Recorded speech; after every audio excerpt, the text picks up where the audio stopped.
Level 1. The Antikythera Mechanism, the analog computer. It all started in 1901. A group of Greek divers, fleeing a storm, took shelter off the island of Antikythera. What they found at the bottom of the sea wasn't just a Roman shipwreck loaded with statues, it was a time bomb for modern archaeology. In the middle of the treasure sat a lump of bronze. It was corroded, caked in sediment, looking like a worthless green stone. You know that item you find at the bottom of a junk drawer and think, this is trash. That was it. It sat in a museum corner for decades. But then, X-ray technology arrived. And what showed up on the screen took the scientists' breath away. Inside, buried in oxidation, were over 30 bronze gears. Tiny teeth, perfectly aligned, forming an analog computing system. This object is over 2,000 years old. It predicted eclipses with down-to-the-minute precision. It mapped the movement of the 5 known planets, the phases of the moon, and even the cycle of the Olympic Games. Why is it possible? Because the Greeks were geniuses. They had the math, but the mystery here isn't the how, it's the void that followed. After Antikythera, this level of engineering vanished from the face of the earth for 1,500 years. Just imagine. It's as if we discovered a combustion engine in the Middle Ages, only for humanity to go back to using oxcots until the year 2000. The Antikythera Mechanism is the ghost of an aborted industrial revolution. It proves that progress isn't a straight line, it's a cycle that can be broken. And we've already fallen once. Level 2. The Baghdad batteries, the spark in the dark. Now, travel with me to Iraq, 1936. Near a village called Kujut Rabu, workers building a railway stumble upon a tomb. Inside, among jewelry and ceramics, archaeologists find clay jars only 6 inches tall. Inside each jar was a copper cylinder. And inside that cylinder, a suspended iron rod, insulated by an asphalt plug.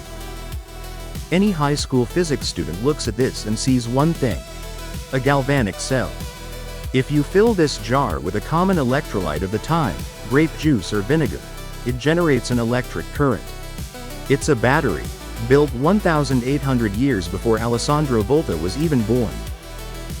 The official academic explanation is that they were used for electroplating, the process of using electricity to coat silver with a thin layer of gold. It's a convenient explanation. But stop and think. If they had the spark, why did they stop at gold plating?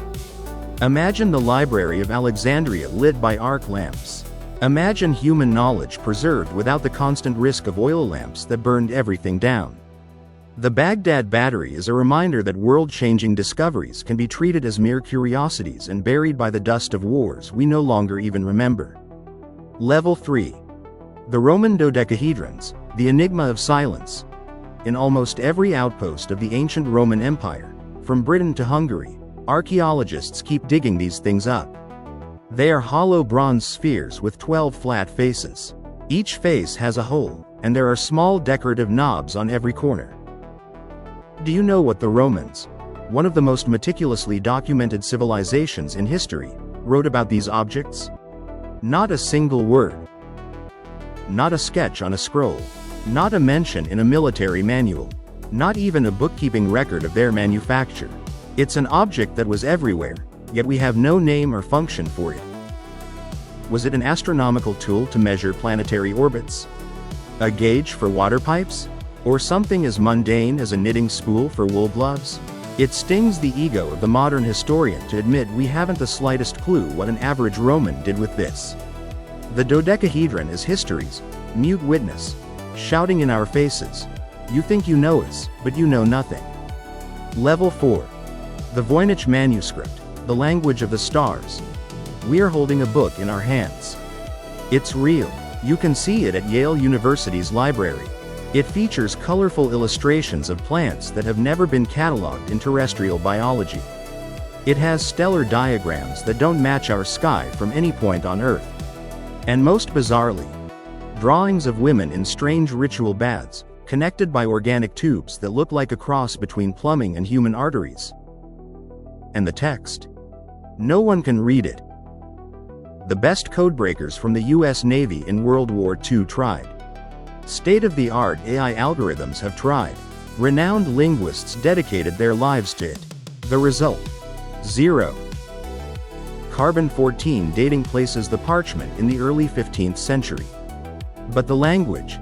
It follows the mathematical laws of a real communication, yet it resembles nothing human.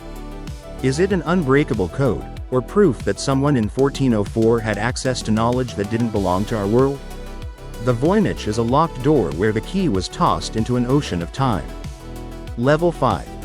Göbekli Tepe, the inversion of civilization.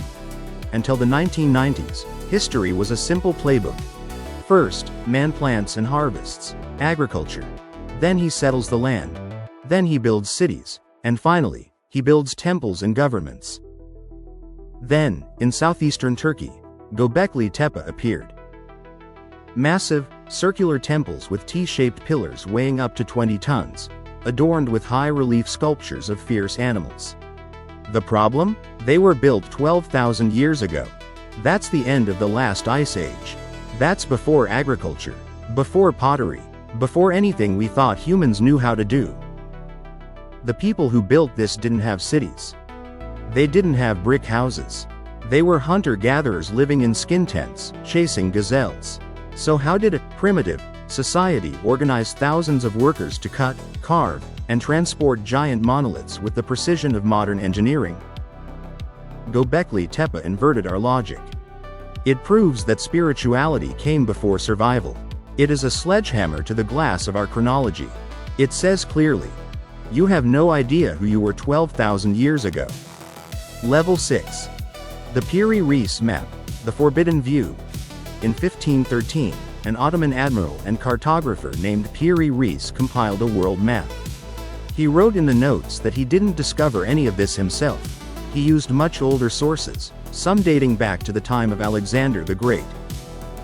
The map shows the coast of South America with a precision that shouldn't have existed only 20 years after Columbus.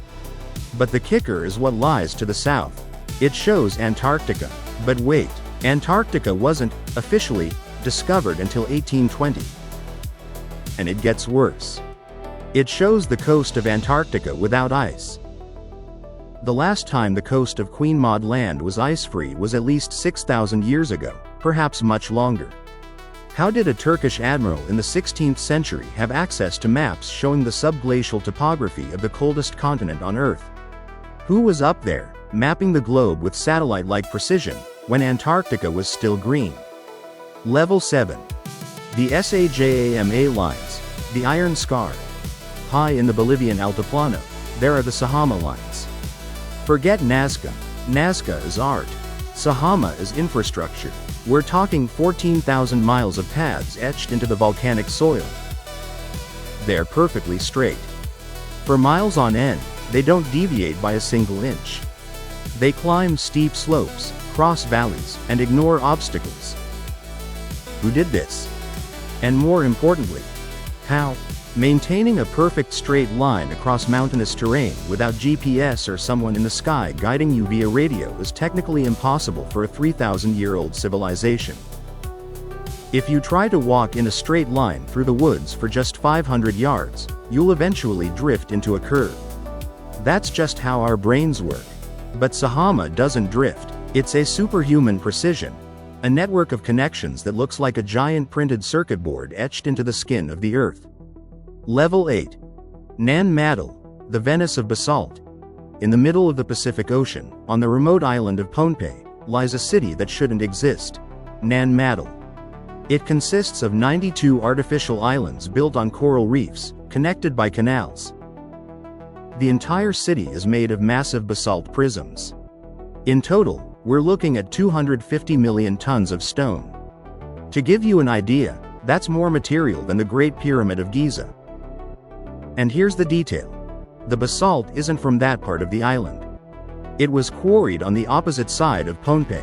How did they move 50-ton blocks through dense jungles and then transport them over sharp coral without breaking the stones or sinking their canoes? Local legends are blunt. Two sorcerer brothers used sacred sounds to make the stones levitate and fly here. Science. Well, science prefers silence. Nan Madol is too heavy for our explanations. It sinks any logic that tries to diminish the power of those who built it. Level 9. The Saqqara bird, Icarus's dream. In 1898, in a tomb in Saqqara, Egypt, they found a 2,200-year-old wooden object. It looked like a bird, and for 70 years, it was displayed in the Cairo Museum as a child's toy. Until 1969, when Dr. Khalil Messal, an aviation model expert, took a look at it. The bird has no feet. It has no feathers. What it does have is a vertical stabilizer on the tail. It has wings that don't flap, but have an exact aerodynamic profile to generate lift. It was tested in modern wind tunnels. The result? The Saqqara bird is a functional glider. Does this mean the Egyptians knew how to fly?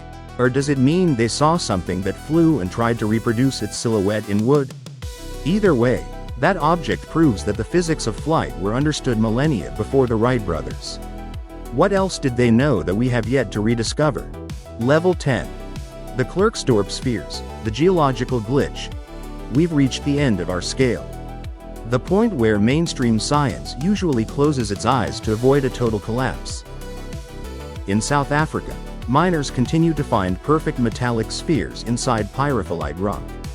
Some have 3 parallel grooves around their equator. They look manufactured. Some are so hard that even steel can't scratch them. But here's the system error. The rock they're embedded in is 3 billion years old. 3 billion years ago, life on Earth was just simple, single-celled organisms. No plants, no animals, not even a breathable atmosphere for us. So, who forged these spheres? Who designed perfect grooves in metal before the first multi-celled organism even appeared? If they are natural, geology has a mystery it cannot explain. If they are artificial, our history isn't a ladder, it's a sham. The Klerksdorp Spheres are the final checkpoint. They are proof that someone, or something, was here long before our imagination allows. Conclusion. The awakening of the oracle. We spend our lives trying to cram these mysteries into comfortable little boxes. We call it ritualistic when we don't understand the function. We call it an anomaly when we don't understand the dating.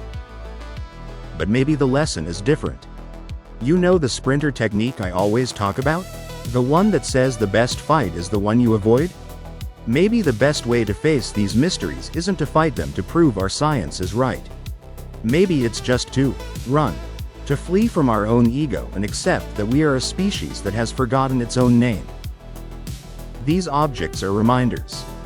They are the whispers of a humanity that was once great, that once touched the stars and then fell. And now, here we are, staring at the ashes and trying to figure out how to make fire all over again. I am the Oracle's Codex. If you felt that chill, that doubt in the depths of your soul, you are part of this. Which of these levels broke your reality today? The batteries, the map, or the 3 billion-year-old spheres? Let me know in the comments. Let's debate the impossible. I'll see you at the next decoding. Stay safe, and for God's sake, keep your eyes open.